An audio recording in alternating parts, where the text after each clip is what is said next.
Good morrow, scholars. Welcome back to Artemis Fowl. I just noticed that Holly is on the back. Anyway, I'm really sorry I didn't upload anything yesterday, even though I was trying to all week.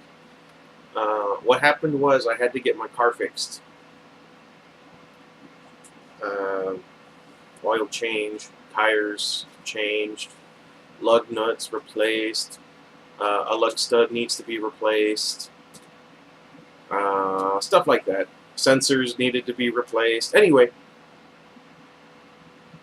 that took all day. So anyway, we are on Chapter 7, Mulch, page 161. And this chapter ends on page 200, so we are going to stop somewhere in the middle. Time to introduce a new character to our otherworldly pageant. Well, not strictly speaking a new character. We have encountered him before in the LAP booking line.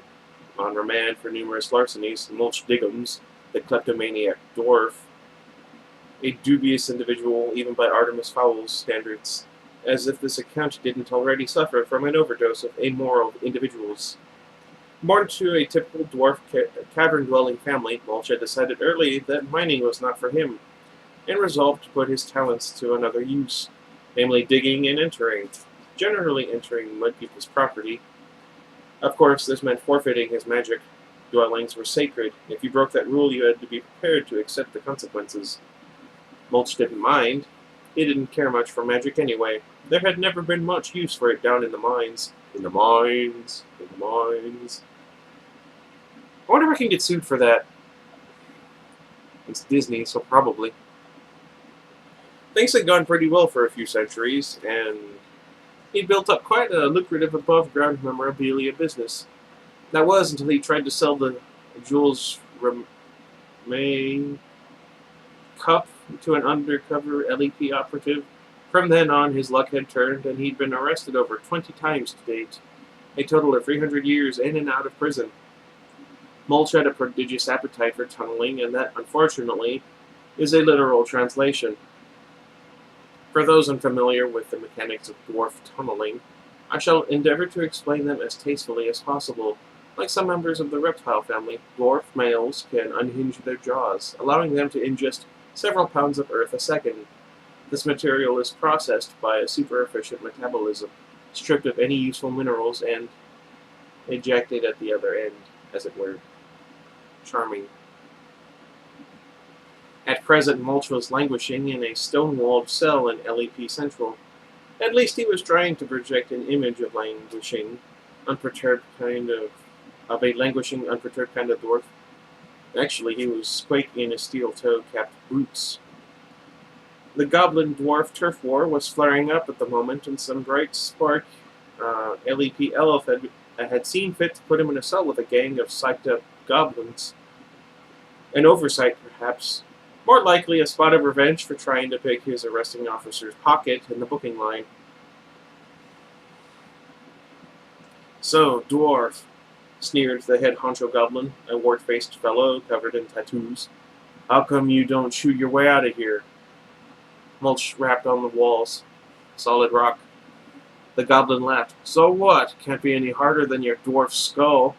His cronies laughed. So did Mulch. He thought it might be wise. Wrong. You laughing at me, dwarf? Mulch stopped laughing. With you. What would be a good voice for him? We'll work on it. With you, he corrected. I'm laughing with you. That skull joke was pretty funny.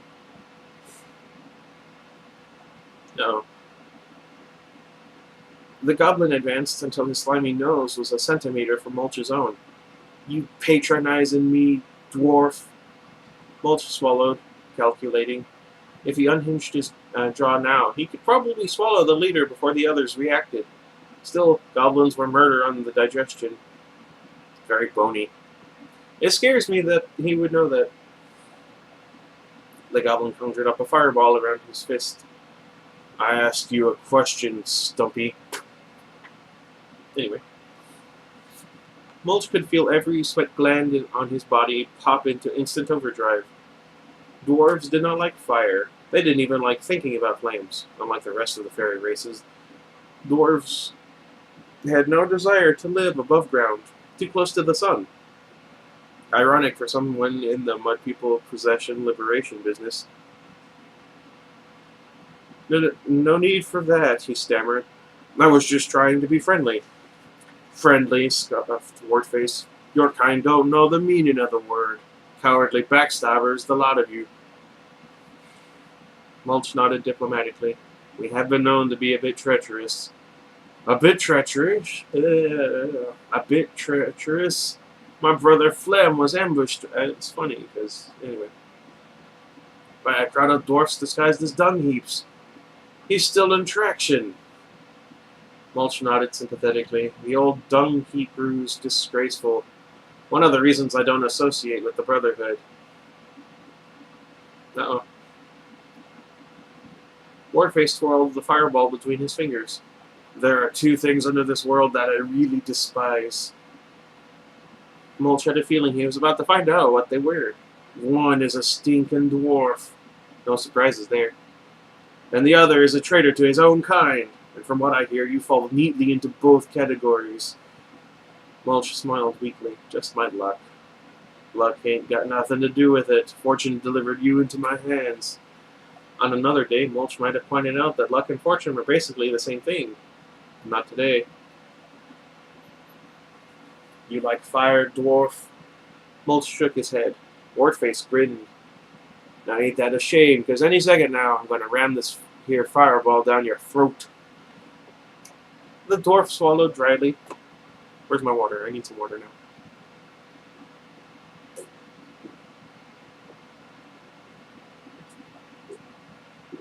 I know, a tiny little glass for a big guy like me. It was so I could take my daily medicine. Oh, where was I?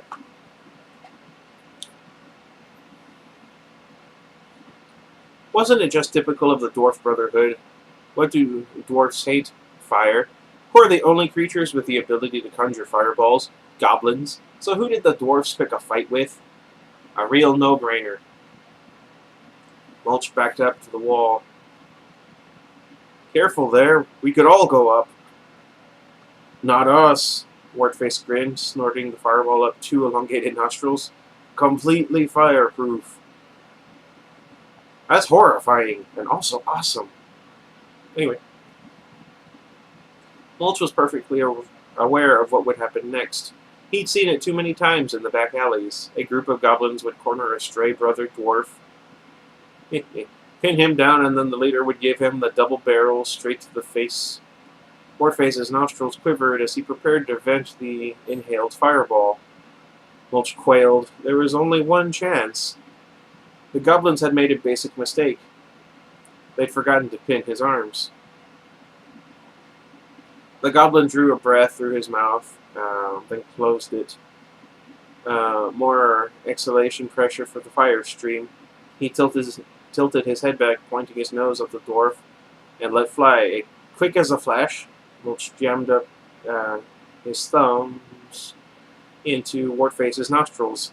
Disgusting, yes, but definitely better than becoming dwarf kebab. The fireball had nowhere to go. It rebounded on the balls of Mulch's thumbs and ricocheted back into the goblin's head. The tiered ducts provided the path of least resistance, so the flames compressed into pressurized streams, erupting just below the goblin's eyes. A sea of flame spread across the cell roof. Oh, no, that hurts. Mulch withdrew his thumbs and, after a quick wipe, thrust them into his mouth, allowing the natural balm in his saliva to begin the healing process. Of course, if he'd still had his magic, he could have just wished the scorched digits better, but that was the price he paid for a life of crime. Wardface didn't look so good. Smoke was leaking from every orifice in his head. Flame-proof goblins may be, but the errant fireball had given his tubes a good scouring. He swayed like a strand of seaweed and then collapsed face down on the concrete floor. Something crunched. Probably a big goblin nose. The other gang members did not react favorably. Look what he did to the boss! That stinking stump! Let's fry him! I don't know. Not even sure what accent that's supposed to be. My allergies are acting up, so storytelling will suffer.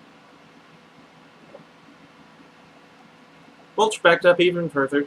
He'd been hoping the remaining goblins would lose their nerve once their leader was out of commission. Apparently not. Even though it was most definitely not in his nature, Mulch had no option but to attack. He unhinged his jaw and leapt forward, clamping his teeth around the foremost goblin's head.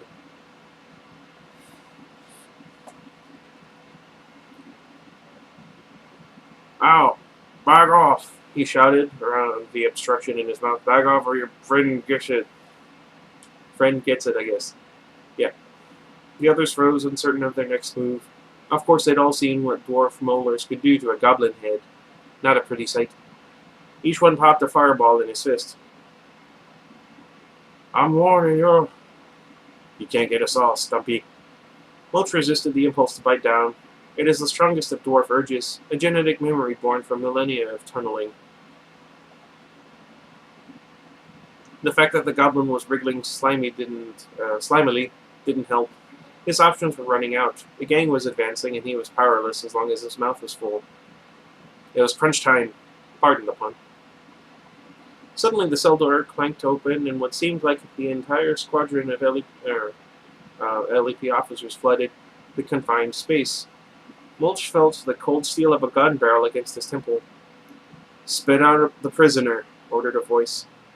Mulch was delighted to comply. A thoroughly slimed goblin collapsed, retching on the floor. You goblins, put him out. One by one, the fireballs were extinguished. That's not my fault, Mulch, pointing to the spasming wart face. He blew himself up. The officer holstered his weapon, drawing out a set of cuffs. I couldn't care less what you do to each other, he said, spinning Mulch and snapping the cuffs on.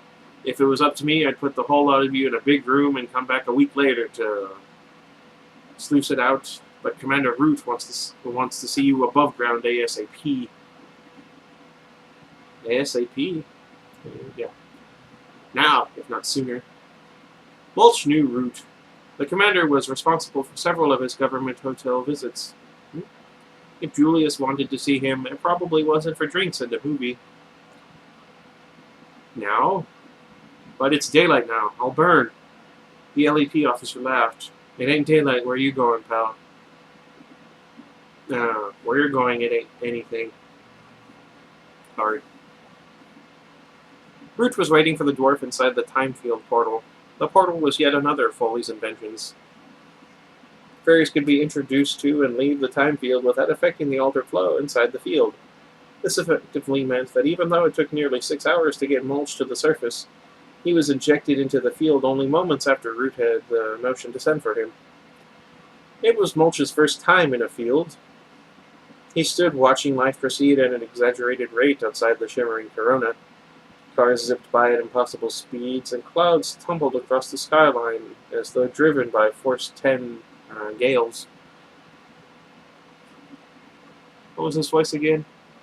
Mulch, you little reprobate. Never mind.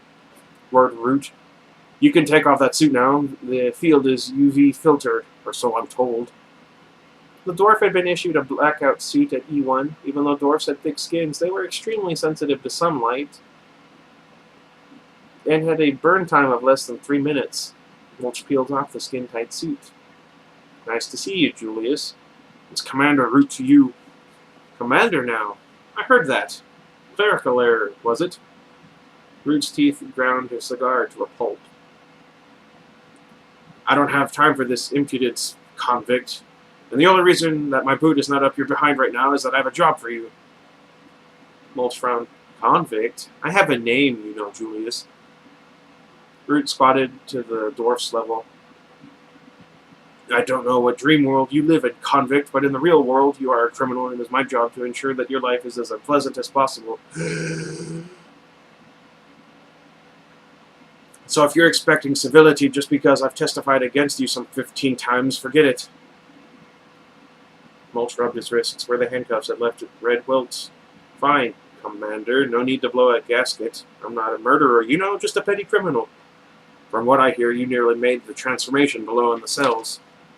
Not my fault. They attacked me.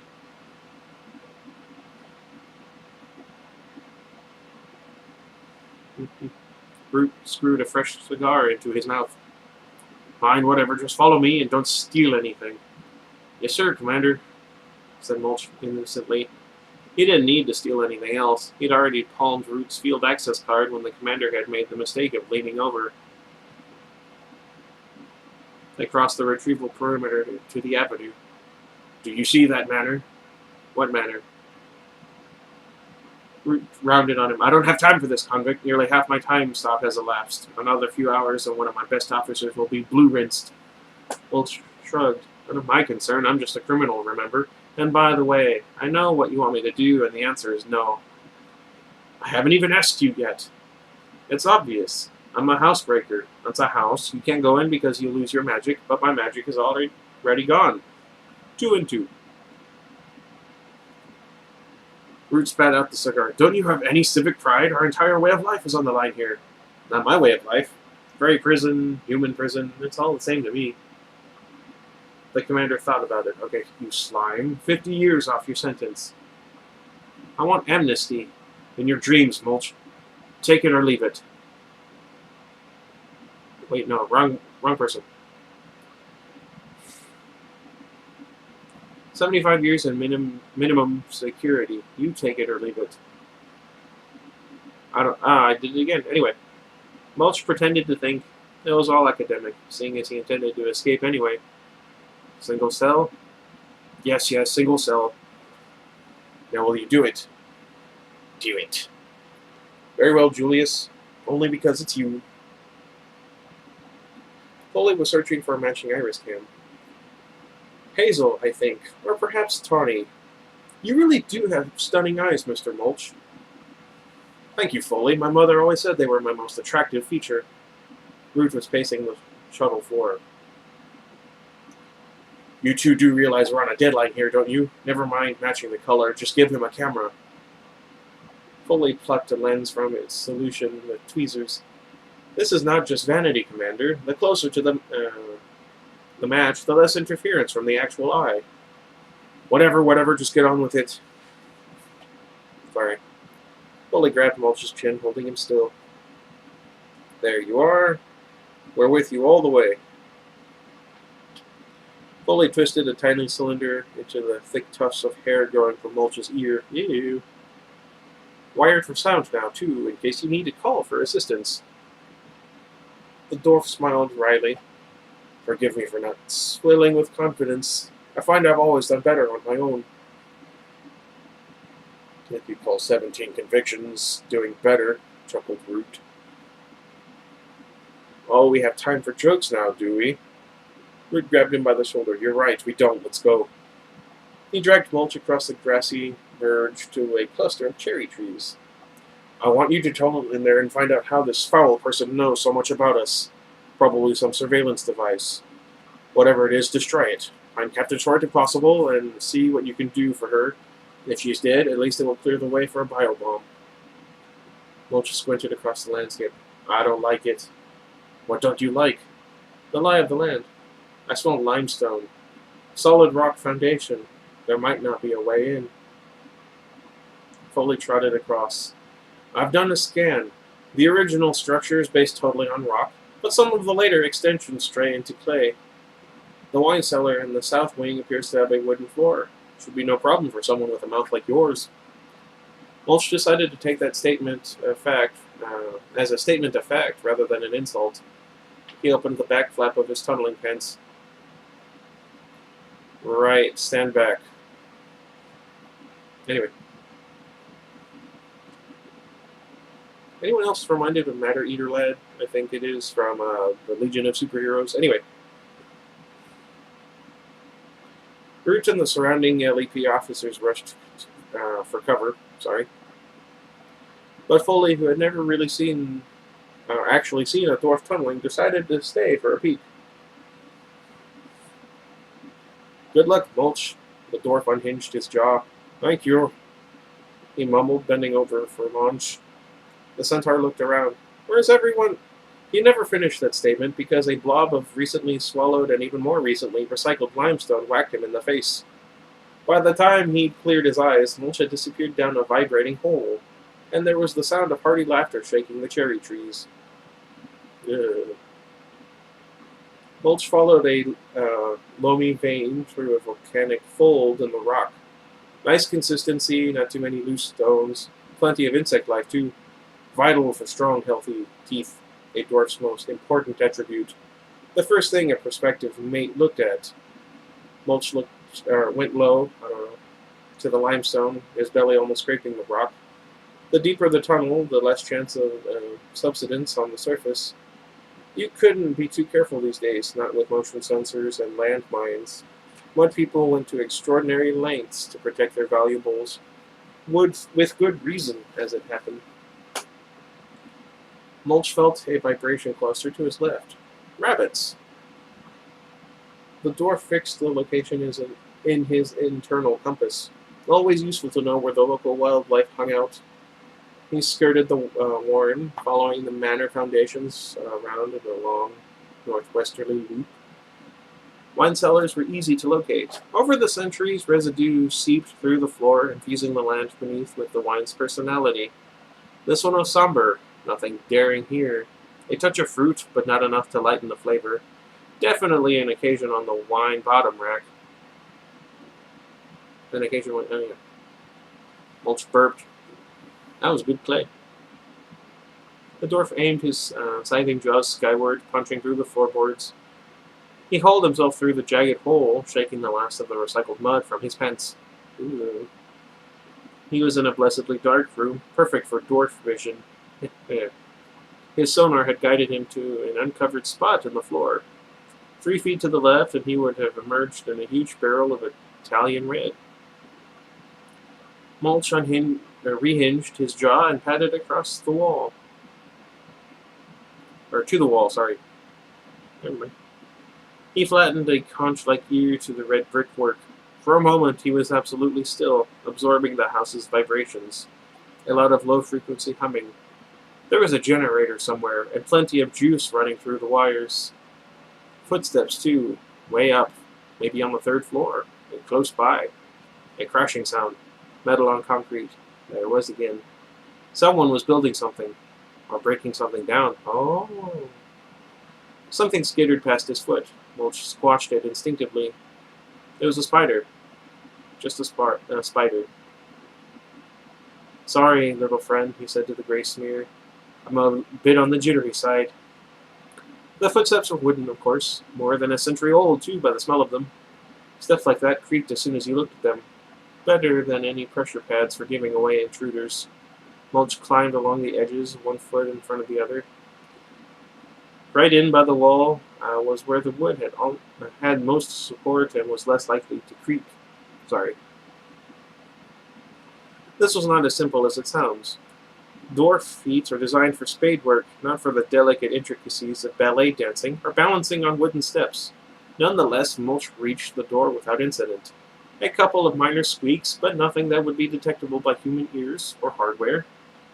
The door was, naturally, locked, but it may as well not have been for all the challenge it presented to a kleptomaniac dwarf. Mulch reached into his beard, plucking out a sturdy hair. Dwarf hair is radically different from the human variety. Mulch's beard and head hair were actually a matrix of antennae that helped him navigate and avoid danger below ground. Once removed from its core, the hair immediately stiffened in rapid rigor mortis. Mulch twisted the end, and the seconds before it became completely rigid. A perfect pick. 1 quick jiggle, and the lock yielded only 2 tumblers. Terrible security. Typical of humans, they never expected an attack from below. Mulch stepped onto a parquet corridor. The whole place smelled of money. He could make a fortune here, if only he had the time.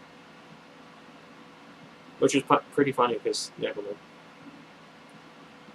There were cameras just below the Architrave? Architrave? I don't know. Tastefully done, nestling in the natural shadows, but vigilant nonetheless. But I don't know. Did I say cameras? I don't even know anymore. Oh well. Mulch stood for a moment, calculating the system's blind spot. 3 cameras on the corridor. 90-second sweep. No way through. You could ask for help, said a voice in his ear. Fully? Mulch pointed his wired eyeball to the nearest camera. Can you do anything about those? He whispered. The dwarf heard the sound of a keyboard being manipulated. I hate that sound so much. And suddenly his right eye zoomed in like a camera lens. Handy, breathed Mulch. I've got to get me one of these. Brute's voice crackled through the tiny speaker. No chance, convict. Government issue. Anyway, what would you do if one imprisoned? Get a close-up of the other side of your cell? You're such a charmer, Julius. What's the matter? Are you jealous because I'm succeeding where you failed? Brute's foul swearing was drowned out by Foley. Okay, I've got it. Simple video network. Not even digital. I'm going to broadcast a loop of the last 10 seconds to every camera through our dishes. That should give you a few minutes. Mulch shuffled uncomfortably. How long will that take? I'm a bit exposed here, you know. It's already started, replied Foley, so get moving. Are you sure? Of course I'm sure. Elementary electronics. I've been messing with human surveillance since kindergarten. You'll just have to trust me. I'd rather trust a bunch of humans not to hunt a species to extinction than trust an LEP consultant, thought Mulch. That is very true. But aloud he said, okay, I'm away. Over and out. That reminds me, I had a really weird dream last night. I was talking on a walkie-talkie with somebody. I feel like I was in an episode of The Walking Dead, and I was trying to find someone? I don't know.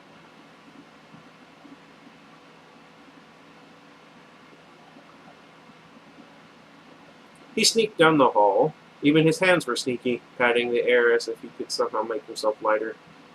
Whatever that centaur did must have worked, because there were no agitated mud people racing down the stairs, waving primitive gunpowder weapons. Stairs. Ah, stairs. Mulch had a thing for stairs. They were like pre-dug shafts. He found that inevitably the best booty lay at their summit.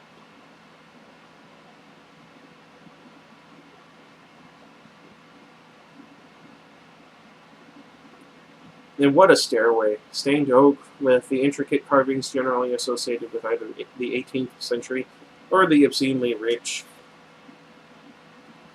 Mulch rubbed his finger along an ornate banister. In this case, probably both. Still, no time to moon about. Stairways did not tend to remain deserted for long, especially during a siege. Who could tell how many bloodthirsty troopers waited behind each door, eager for a fairy head to add to their stuffed trophy wall? Mulch climbed carefully, taking nothing for granted. Even solid oak creaked. He stuck to the borders, avoiding the carpet inlay. The dwarf knew from conviction number 8 how easy it was to conceal a pressure pad beneath the deep shag of some antique weave. He reached the landing with his head still attracted to his shoulders, attached. You know, this is a great series of books if you want some tips on how to commit crimes, which I do not condone, so don't do it. Anyway, where was I? But there was another problem quite literally brewing. Dwarf digestion, due to its accelerated rate, can be quite explosive. The loosely packed soil on the Fowl estate was very well aerated, and a lot of that air had entered Mulch's tubes along with the soil and minerals. Now that air wanted to get out. Dwarf etiquette dictated that gas be passed while still in the tunnel, but Mulch didn't have time for manners. Now he regretted not taking a moment to get rid of the gas while he was in the cellar.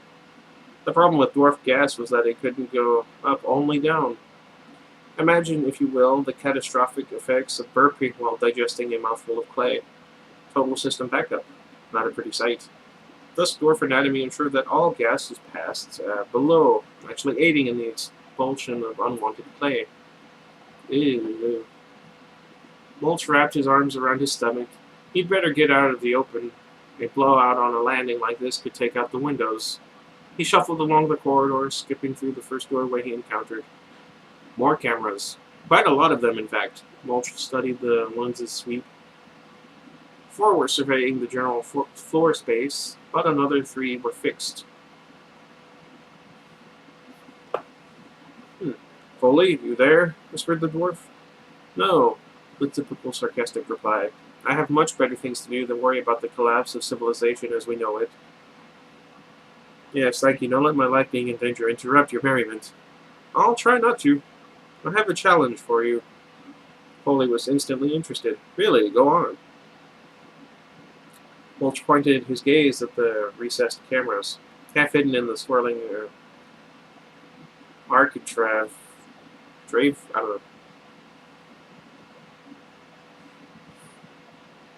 know. I need to know where those 3 cameras are pointing exactly. Foley laughed. That's not a challenge. Those old video systems emit faint ion beams, invisible to the naked eye, of course, but not with your iris scan. The hardware in Mulch's eye flickered and sparked. Ow! Sorry, small charge. You could have warned me.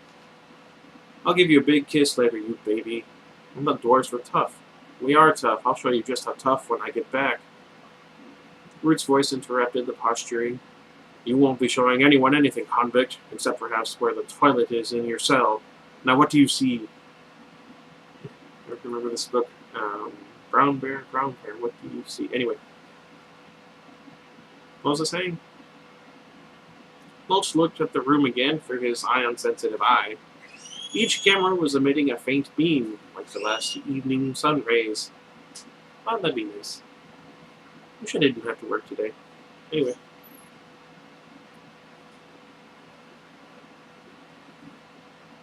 The rays pooled on a portrait of Artemis Fowl Sr. Not behind the picture. Oh, please.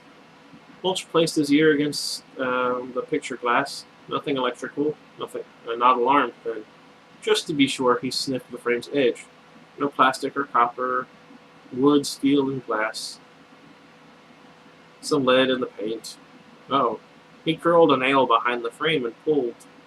The frame came away smoothly, hinged on the side, and behind it, a safe. It's a safe, said Foley. I know that, you idiot. I'm trying to concentrate here. If you want to help, tell me the combination. No problem. Oh, by the way, there's another little shock coming. Maybe the big baby would like to suck his thumb for comfort. Foley, I'm going to... Oh! There. That's the x-ray on. Mulch squinted at the safe. It was incredible. He could see right into the works. Tumblers and catches stood out in shadowy relief. He blew on his hairy fingers and twisted the combination dial. In seconds, the safe lay open before him. Oh, he said, disappointed. What is it? Nothing, just human currency, nothing of value. Leave it, ordered Root. Try another room. Get going. Let's see. Mulch nodded. Another room before his time ran out. But something was nagging at him. If this guy was so clever, why did he put the safe behind a painting? Such a cliché. Totally against form. No, something wasn't right here. They were being duped somehow. Mulch closed the safe, swinging the portrait back into position. It swung smoothly, weightless on the hinges. Weightless. He swung the picture out again and back in. Convict, what are you doing? Shut up, Julius. Quiet a moment, Commander. Mulch squinted at the frame's profile, a bit thicker than normal. Quite a bit thicker, even taking the box frame into account. 2 inches. He ran a nail down the heavy cartridge backing and stripped it away to reveal another safe. A smaller one. Custom made, obviously. Foley, I can't see through this. Lead-lined. You're on your own, burglar boy. Do what you do best. Typical, muttered Mulch, flattening his ear to the cold steel. He twirled the dial experimentally. Nice action. The clicks were muted by the lead. He would have to concentrate. The upside was that something this thin could only have 3 tumblers at the most. Mulch held his breath and twisted the dial, 1 cog at a time. To the normal ear, even with amplifications, the clicks would have seemed uniform, but to Mulch, each cog had a distinctive signature, and when a ratchet caught, it was so loud as to be deafening. Okay. I'm going to go ahead and stop it here. We'll see what happens next, because we've still got like 18 pages to go, and it's already 35.5 minutes. Anywho, let me know what you guys think. I'm going to upload these, and then we'll see what happens next time. Iggy, don't you dare. Anyway, until next time, goodbye, everybody. I feel like I was going to say something else, but I don't remember what.